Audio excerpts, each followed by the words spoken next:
So there's just been a further update and the case isn't closed. So Mel basically went live and she was with Joce. I believe she's gone back to film her confessionals. She did say basically that she did get a rape kit at the hospital and how obviously that would take some time for it to come through and so forth. She did mention that the police, or I think it was the police or whoever it was that she saw at the hospital, there was redness on her or in her cervix and whatever and stuff, basically her vagina.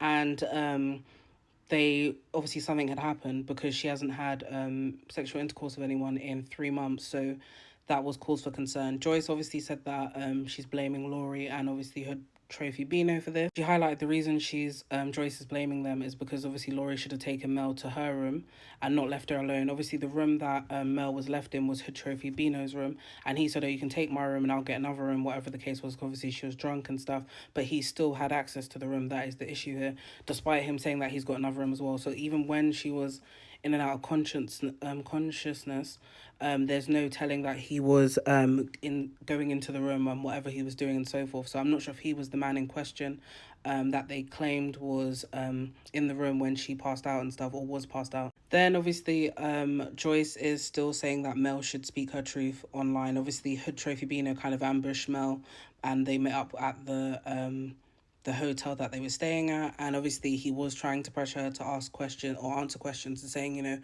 "Oh, are you apologizing?" She said, "Yeah, I'm apologizing," and stuff like that. But I feel like the night is still a blur for Mel. He then said, "Oh, what did the rape kit say? Did it come out clear?" And then she was like, "No, that it takes some time for it to clear and stuff like that." So he was like prompting her to kind of answer questions. He had the camera in her face multiple times after he had linked up with her and she was discharged from the hospital. Then they drove, I'm assuming, to film the confessionals. I'm not sure if he finished his confessionals or whatever the case was, but I think her head is just still all over the place because she's not entirely sure as to what happened with the night. She did say that Lori was advocating for her, like what she saw, the videos, and all that other stuff when she was barking and blah blah, that Lori was telling her to stop. She was also prompting Hood Trophy Bino to stop recording her as well in these compromising videos.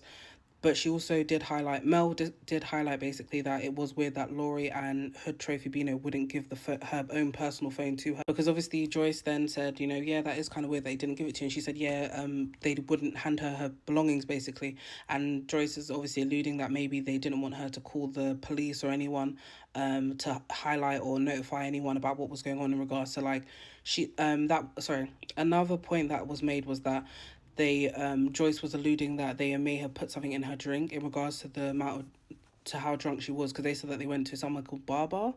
I think it was in ATL, and they had, amongst, when she went with Joyce, basically Mel went with Joyce, they had multiple bottles, and Mel wasn't this drunk. But as soon as Mel started drinking the drink that Hood Trophy Bino had or Lori had or whoever it was, that's when she started becoming a belligerent drunk. Obviously, she could handle her drink with Joyce when they had about 15 bottles between, I don't know how many people on the table with them, and they're drinking they're drinking whatever.